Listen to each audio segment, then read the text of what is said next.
Hey guys, welcome to this lecture. In this lecture, we are going to discuss about the administrators and admin roles we can configure in the Palo Alto firewalls. When you log in into firewall, you can click on Device tab, and then you can go to Administrators, and here you can click on Add, and you can create the administrators. So let's say I want to create the administrator role, and we have you know username as well. So I'm just adding hyphen admin to differentiate between user and the administrator. Then authentication profile, how you would like to authenticate this particular administrator. So right now we don't have any authentication profile configured, so we will keep it local password based. If user is admin is going to enter this particular password, so it will be authenticated locally. If you want to configure any authentication method like TICAX, Radius, LDAP, Okta, you can do that, right? So we will see it inside our authentication lectures, how we can create the different server profiles, and then how can we enable the authentication by using the external servers. Okay, right now we are using the local thing. Then administrator type dynamic. If you select dynamic, you get two options: super user having complete access, then super user with read only access, device administrator and device administrator read only. So these are the predefined roles. And if you go to role based, in role based, these are the three predefined roles: audit admin, crypto admin, security admin, right? And you can create your own admin profile as well. So right now I'm just giving this user as read only access and password profile. So we have not created any password profile, so you can just leave it as it is, right? So if I go to admin roles, so these are the admin roles: audit admin, crypto admin, and security admin, right? So if you click on audit admin, so dashboard is not visible, ACC tab is not visible, only monitor logs, traffic logs, right? These are the things are visible. Rest of the automated correlation engine, packet capture, app scope, session browser, these things are not visible to this particular uh, admin role. Then device tab is visible, policy, objects, network is not visible. Inside device, only log settings, manage logs, right? Task, global, system alarms. These are the things which are, enable for this particular profile. Then XML APIs, everything is blocked. Command line, not available. REST API. So these objects, addresses, and all these things are available for this particular admin profile. Okay. Audit profile. Then we have crypto admin. So dashboard ACC is not available, right? And these are the read only. I mean, you cannot make any change here, right? You can make it read only, you can disable it, and you know, so if you want to give only read only access, so you click on here, this becomes lock. It means only read only, right? And if you want to disable it, you can disable it, then it will not be visible to the admin, right?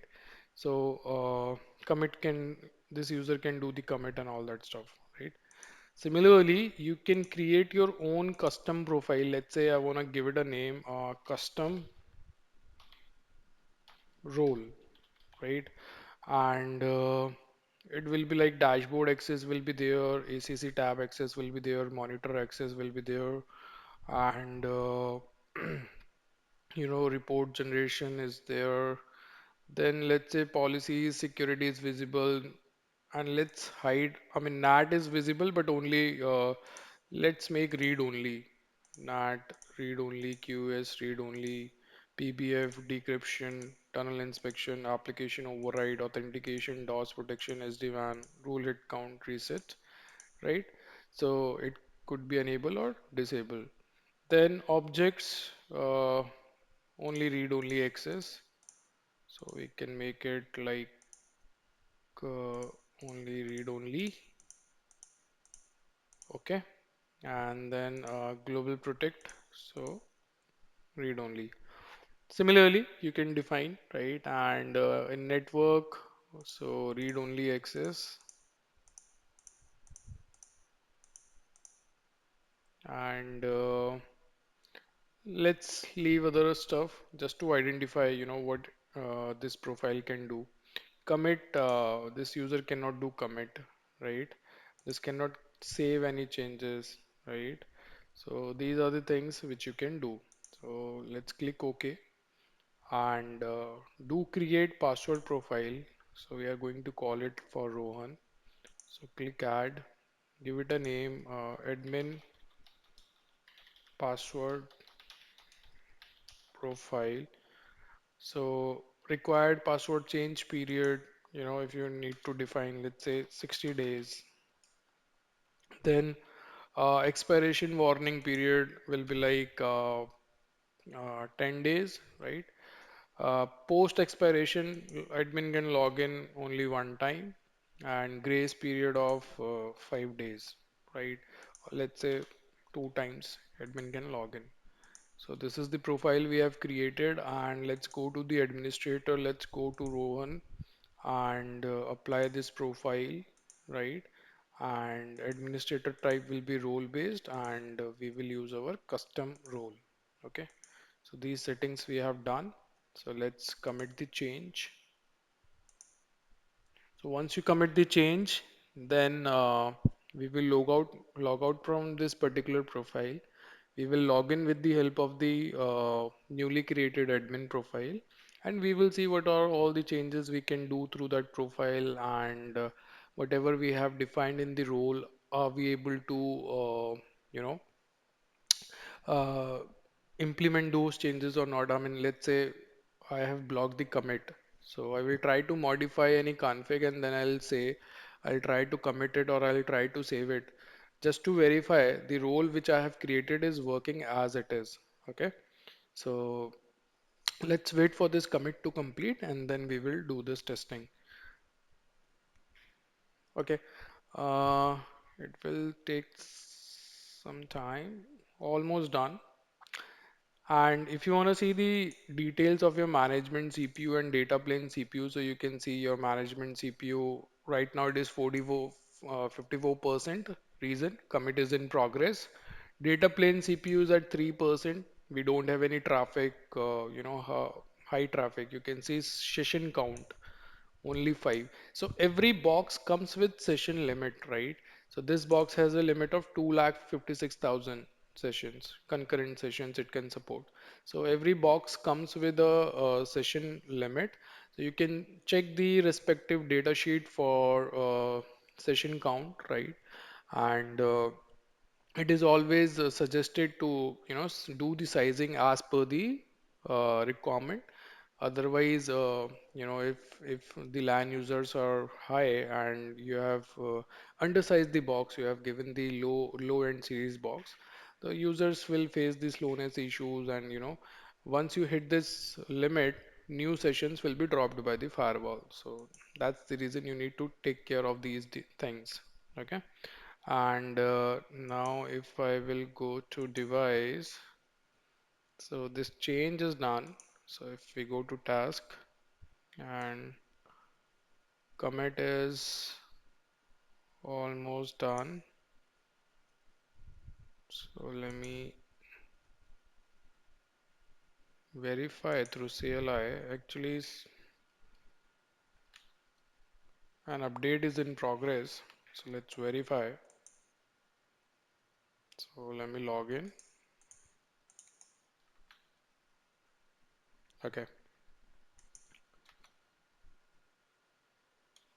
So the command to check the jobs, it is quite simple. Show jobs all, and it will help you to see the existing jobs running in your firewall. And that is the reason, you can see the management plane CPU it is almost hitting 66%. Reason being that this device ID, this particular job is in progress, and configuration committed successfully, so it is almost done, right? So let's go here, and same thing you can verify from here.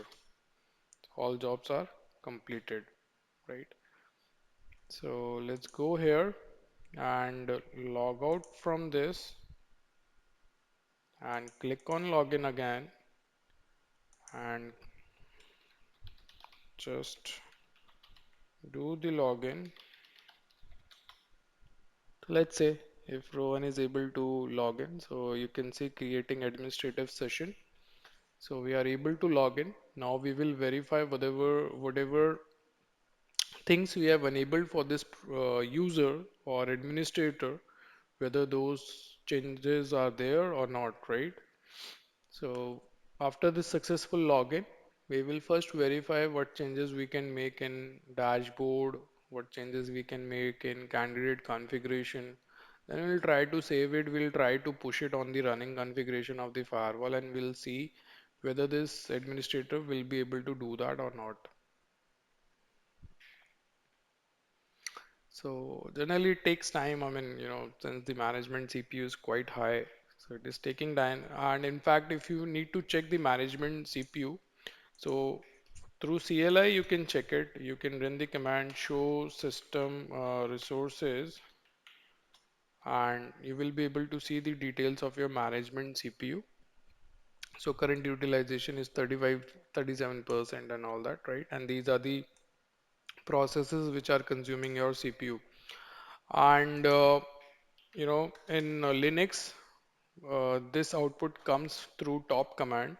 So if you want to refresh it, because once you run it in Linux, it automatically gets refreshed. So if you want to refresh it, so show system resources, follow. Yes. Uh, I think we need to enter. It will automatically refresh every after 3 seconds. You can see data will refresh after 3 seconds, right?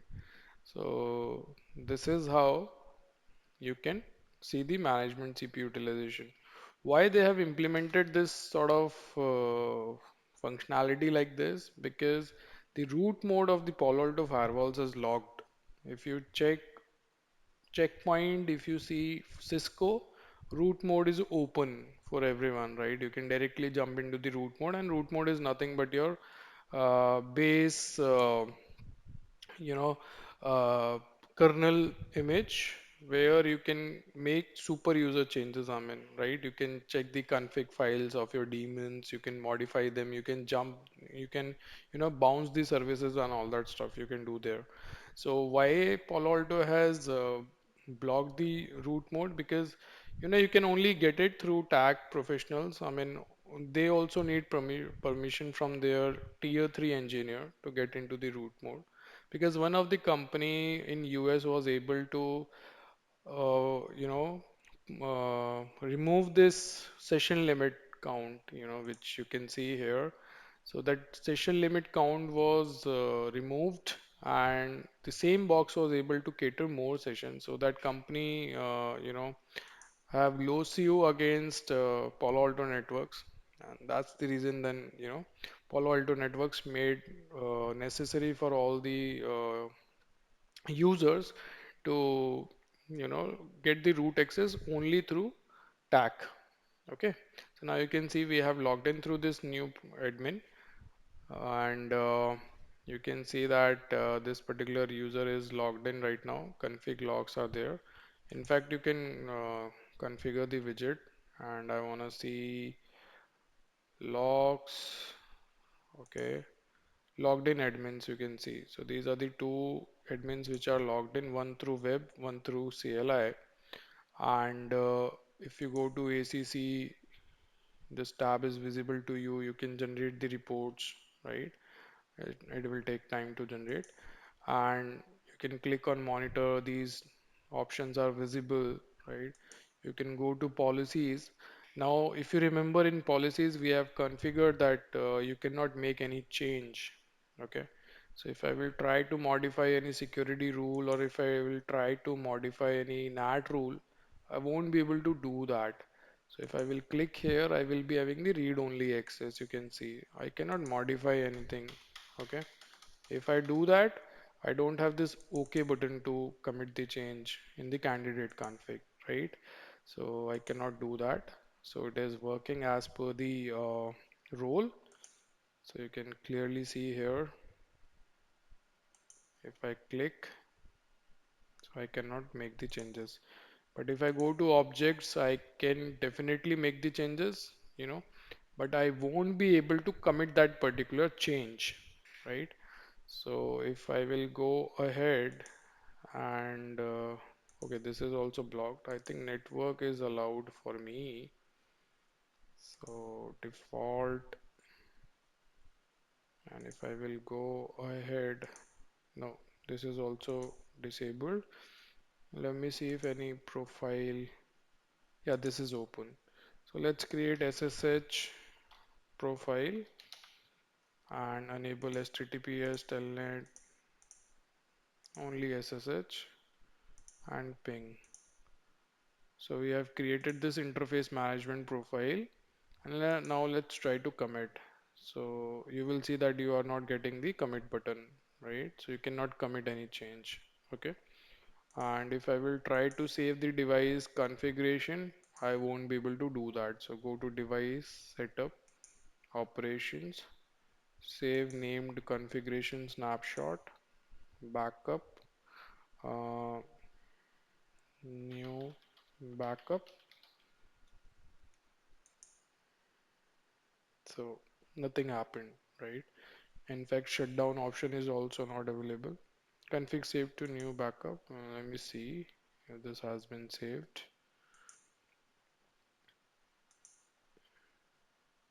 Yeah, it is saved. So I need to check whether that option was enabled read only. What changes I have done there.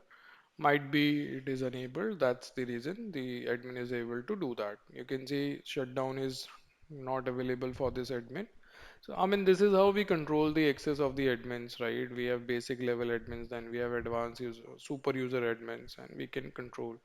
And if this user goes to administrators, then he cannot view the super admin, the Black Hawk admin. He can only view his profile and profile similar to his role, right? And you can see that password policy is not available, right? And if you click on admin roles, so let's see if he can modify the rule. No, he cannot do that, right? So this is how we control. Okay. So if I will log out now and if I will log in back with the Blackhawk, so what we can do is Blackhawk is the super user. So Blackhawk might be able to commit the changes, whatever changes Rohan has done in the candidate configuration. So Blackhawk can review those changes and commit on behalf of Rohan because Blackhawk is the Blackhawk is the privileged user with all the access, right? So this can be done. So let's verify that and then we will proceed further.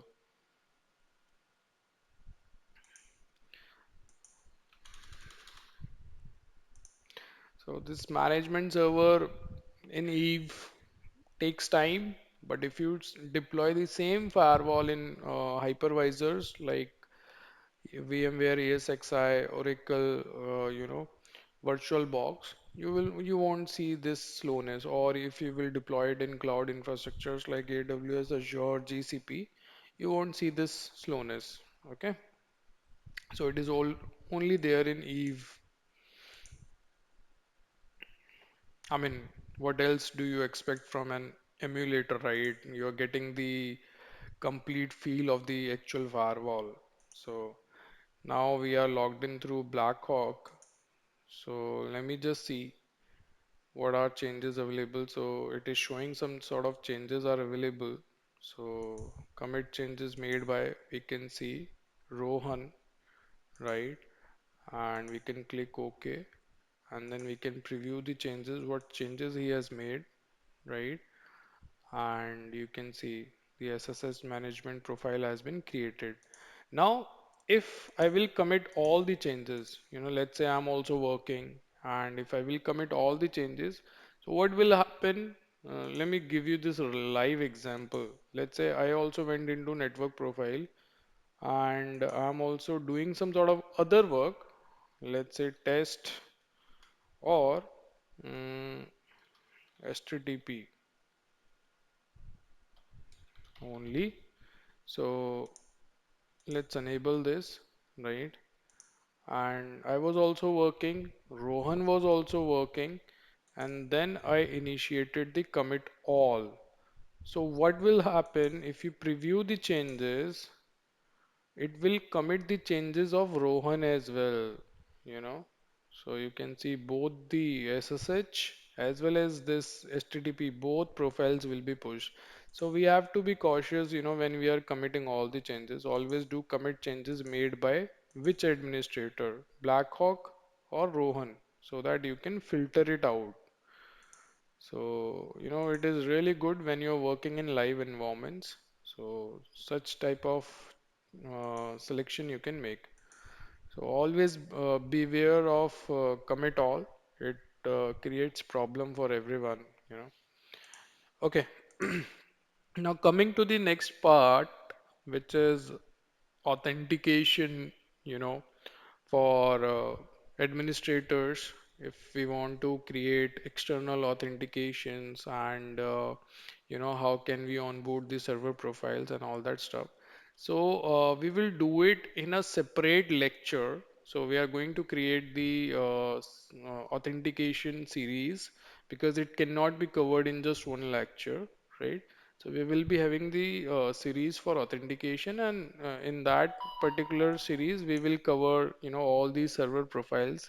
So we will do the authentication via Radius, Tcax, LDAP, Kerberos, SAML, right? So we will try to complete it as much as we can.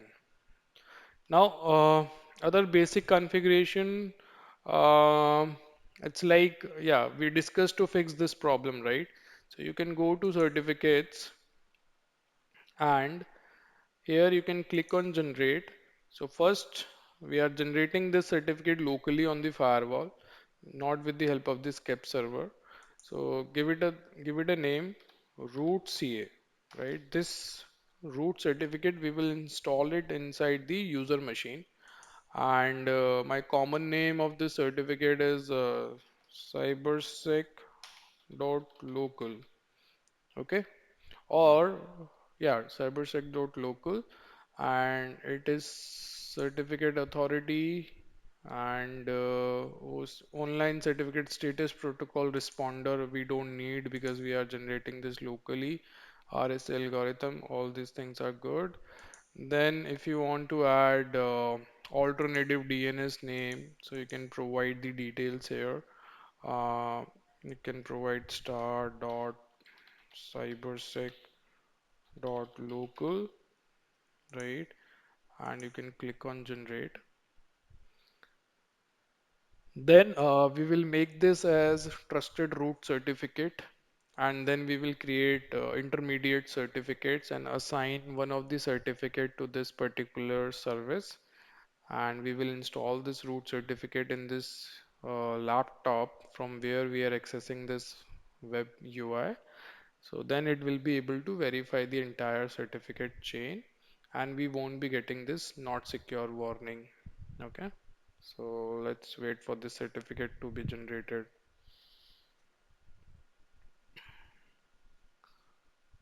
So ideally it will not take much time. I told you before as well, because of the RAM allocation in the Eve, it is very less. That's the reason you are able to feel the slowness. So if I will check my status of the resources, so you will see memory usage, disk and CPU. So due to limited memory, I have assigned very limited memory to this box. So we are able to feel the slowness. So let's wait for this certificate to be generated and then we will proceed further. Okay, so this certificate has been generated. Now we will make it a trusted root CA, right? And we will click OK. And now we will use it to sign intermediate certificates. So we will click generate again and we will give it the name web UI, right? And common name is DC1 dot cybersec dot local, signed by our root CA. right? You can also generate CSR request to get it signed by, the certificate authority is available over internet, right? And do you need to make it certificate authority intermediate or something like that? No, I don't want. And SAN name, it will be wildcard star dot cybersec dot local, so that we don't get DNS name mismatch error, right? And we can click generate. Now we need to create this SSL TLS service profile. So you need to click on add. You need to give it the name PA web UI. You need to select the certificate. So web UI, minimum version, maximum version of the TLS settings, right? SSL handshake. And then you need to go to setup, and inside management, go to journal settings, and here you need to call that particular service profile. Once you do that and you make the commit changes, this session will break, because then Palo Alto will be giving you a different certificate chain. So click OK, and once you do the commit, after successful commit, this session will break. So whenever you are modifying such sort of service profiles, you need to make sure that it is users are not logged in or they are working, because their sessions are going to break. Okay, so these things you need to keep in mind. So let's wait for this to complete, and then we will verify the same. Okay, so it is done. You can see the screen is stuck at 99%. Reason being that the connection has been terminated. That's the reason it is not refreshing. If I'm going to refresh from here, so you're getting this privacy error because we need to install that particular root certificate in our certificate store. So here you can see that you know issuer of the certificate. Let me show you.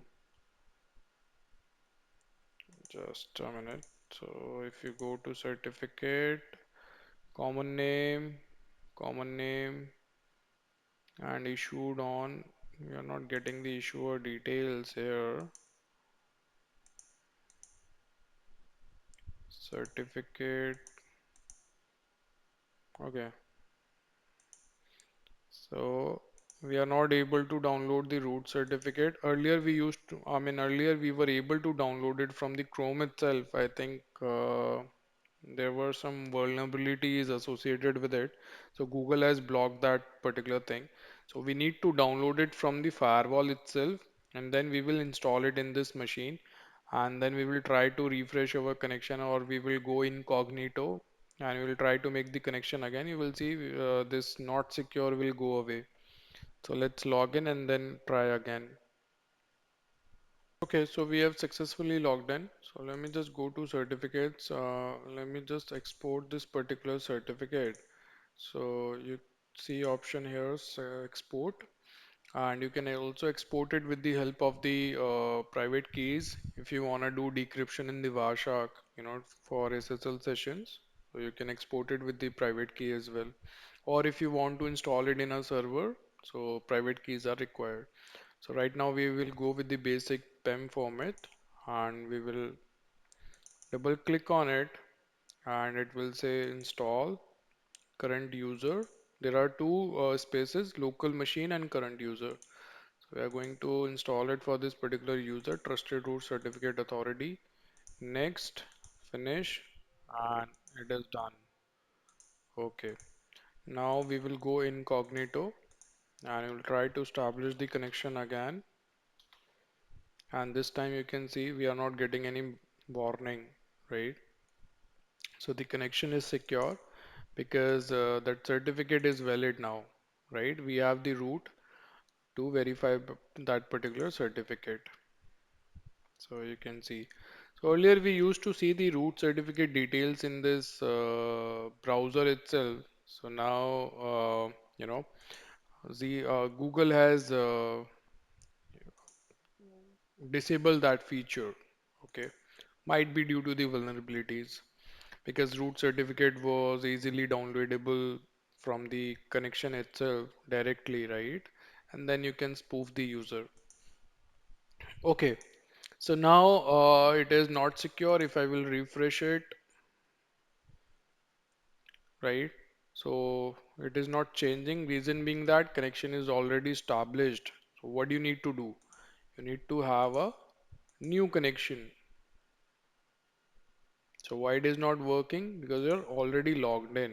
So first you need to log out through this particular session, right? Because when we tried incognito, it was working fine, right? It is working fine. So what you need to do is first you need to log out from here, right? You need to close both these tabs and then only it will work, right? Because this browser needs to be closed and relaunched so that it can read the new certificate additions in the user space. Okay, so I have closed the browser and relaunched it. So let me just go to lab device and let me open up my Eve topology, right? And let me just open up my DC. So now you can see I'm not getting any sort of warning, right? So this is how we can get rid of that warning because you will receive the change request to get rid of that warning because in the industry best practices, the red team or the CSIR team, your security team of the company will ask you if you are being the administrator, network administrator, to remove such sort of not secure connections with any device, right? So generally we have the PKI infrastructure, within the company, and we use the root certificate from there, and we install the, the end certificate issued to this firewall from that particular root certificate, because that root certificate was already there in the user machines. Right, so we don't have any PKI infrastructure for this topology. So what we did, we created the local root certificate and then we signed this particular certificate which we are getting here, right? So certificate is valid DC1. This was common name is DC1 and this was issued by common name is cybersec.local. The name is not coming. Root CA, right? So it was signed by cybersec.local only. This is our root CA. So that's it for this lecture. In the next lecture, we will see authentication profiles. We will try to integrate LDAP servers, TCACs, Radius, and we will see how we can enable the authentication with external servers, because right now we are authenticating with for this web UI locally. So we will enable it external authentication. Thanks for watching this video.